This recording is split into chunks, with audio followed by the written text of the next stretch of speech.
Hello दोस्तों, आज के वीडियो में हम बात करेंगे कि अगर आप एक बिगिनर हैं और क्लाउड टेक्नोलॉजीज़ यानी AWS, अज्योर, गूगल क्लाउड इनके बारे में सीखना चाहते हैं तो इसका एक क्या स्ट्रक्चर्ड मैनर हो, स्ट्रक्चर्ड तरीका हो, उसके बारे में हम बात करेंगे।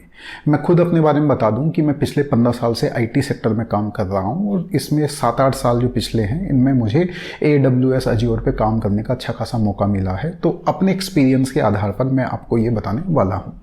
देखिए दोस्तों, आप हो सकते हैं एक कॉलेज स्टूडेंट है या कोई जॉब वगैरह कर रहे हैं।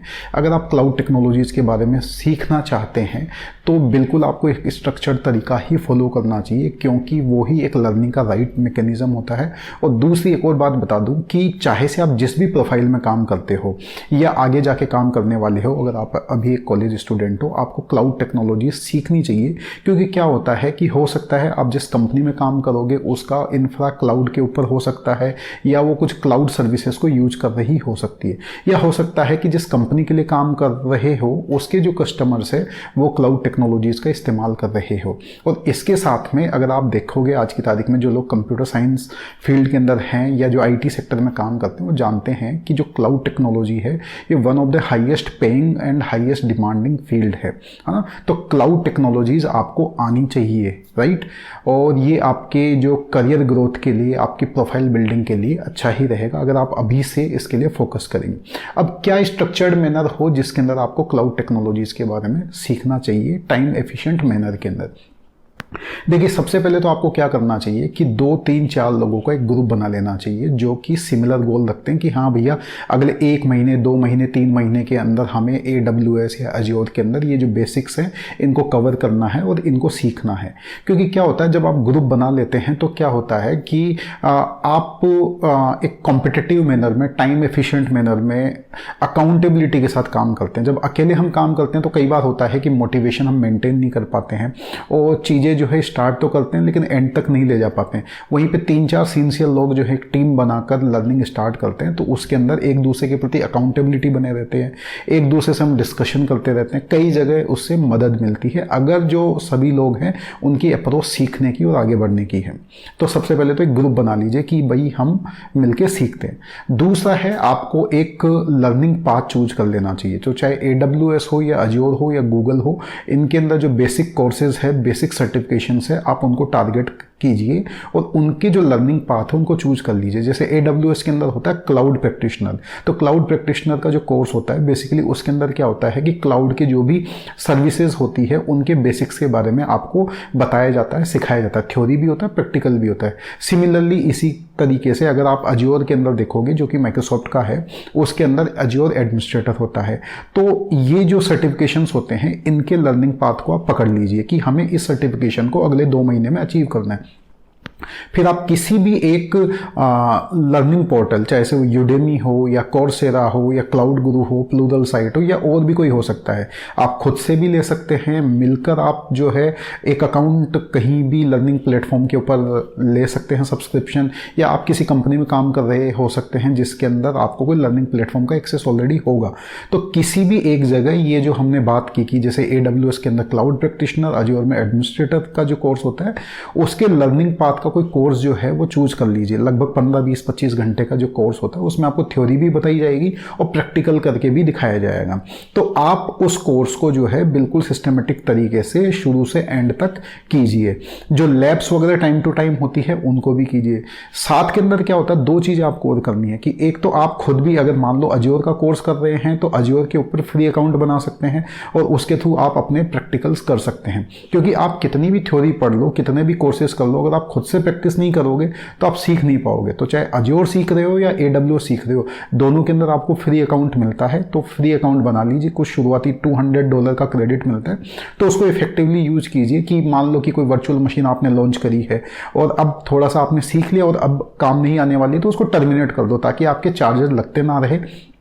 जो शुरुआती फ्री क्रेडिट मिला है आपको वो कुछ महीनों तक चल सके, ठीक है। तो इस तरीके से आपको क्या करना है कि एक लर्निंग पाथ चूज करना है, सर्टिफिकेशन का जो मैंने बताया, फिर किसी भी लर्निंग प्लेटफॉर्म के ऊपर आप उसका एक कोर्स पकड़ लीजिए, उसकी थ्योरी और प्रैक्टिकल दोनों वहाँ से कीजिए।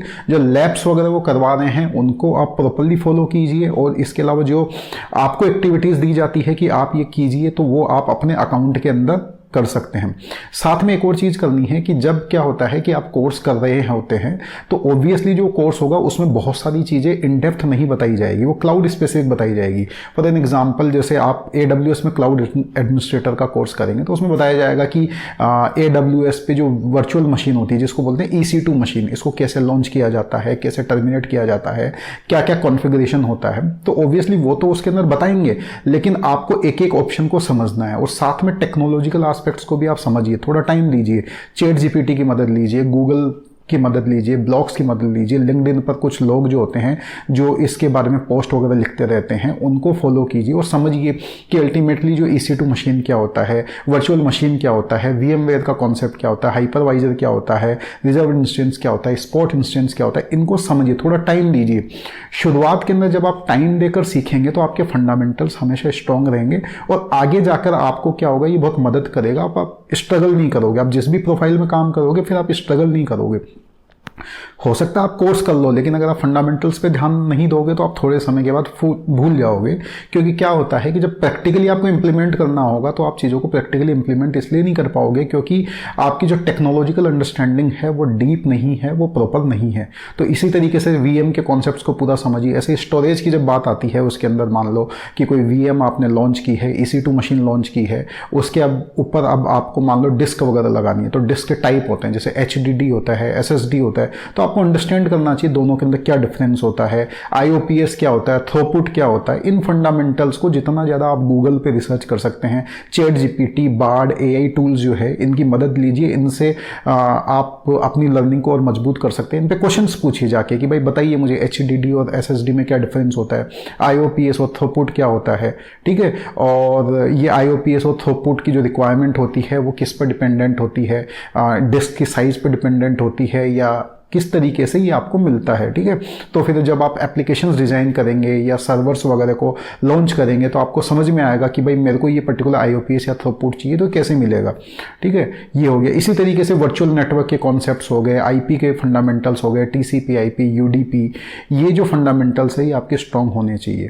तो कहने का मतलब क्या है कि लर्निंग पाथ चूज कर लीजिए किसी भी लर्निंग प्लेटफॉर्म के ऊपर, उस पूरे कोर्स को कीजिए, लैब्स वगैरह कीजिए, जो वो खुद करा रहे हैं वो भी कीजिए, कुछ एक्टिविटी आपको बताई जा रही है वो भी कीजिए, जो फंडामेंटल जो कीवर्ड्स कहीं पर भी आपको समझ में नहीं आते हैं टेक्नोलॉजी रिलेटेड, उनको आप सर्च कीजिए और उनको अपने ग्रुप में डिस्कस कीजिए और अपनी टेक्नोलॉजिकल लर्निंग जो है उसको मजबूत कीजिए। जब आपको ये लर्निंग हो जाए उसके बाद अपना सर्टिफिकेशन जो है वो टारगेट कीजिए। सर्टिफिकेशन कंप्लीट हो जाए, फिर मान लो आप ऑलरेडी किसी प्रोजेक्ट पे काम कर रहे हो तो ऑब्वियसली आपकी जो लर्निंग आपने की है वो आपके काम आएगी। और अगर आप किसी प्रोजेक्ट पे अभी काम नहीं कर रहे हो जहाँ पे क्लाउड की अपॉर्चुनिटी नहीं है तो अपनी कंपनी के अंदर आप कह सकते हो देखिए कि मैंने ये सर्टिफिकेशन अचीव किया है, अब मुझे कोई अपॉर्चुनिटी मिले तो आपको टारगेट करना चाहिए, आपको ढूंढना चाहिए। आपको दूसरी जगह अगर ट्राई करते हैं तो वहाँ पे भी अगर आप बताएंगे कि भाई मुझे क्लाउड के अंदर ये टेक्नोलॉजीज आती है, ये चीज़ें आती है, तो आपको ऑब्वियसली मौका मिलेगा या आपको नए रोल टारगेट कर सकते हैं। तो दोस्तों यही है एक स्ट्रक्चर्ड तरीका कि किस तरीके से आप क्लाउड के बारे में सीखें, है ना। ये रेंडमली इधर उधर से मत सीखिए कि एक वीडियो यहाँ से देखा एक वीडियो वहाँ से देखा। उससे क्या होगा कि आप एंड टू एंड लर्निंग नहीं कर पाएंगे, ठीक है। और प्रैक्टिकल पे जितना ज़्यादा ध्यान देंगे और जो फंडामेंटल अंडरस्टैंडिंग है उस पर जितना ज़्यादा ध्यान देंगे आपको आगे जाके उतनी ही मदद करेगा। कोई भी आपका क्लाउड को सीखने से संबंधित सवाल हो तो आप कमेंट सेक्शन में मुझसे पूछ सकते हैं, मैं उसका जल्दी से जल्दी जवाब देने की कोशिश करूंगा। इसी तरीके के और टेक्नोलॉजी से रिलेटेड वीडियोस, लर्निंग से रिलेटेड वीडियोस जो है, अलग अलग जॉब प्रोफाइल से रिलेटेड वीडियोस अगर आपको चाहिए वो देखना चाहते हैं तो इस चैनल को सब्सक्राइब जरूर कर ले। मिलते हैं अगले वीडियो के साथ, तब तक के लिए जय हिंद, जय भारत।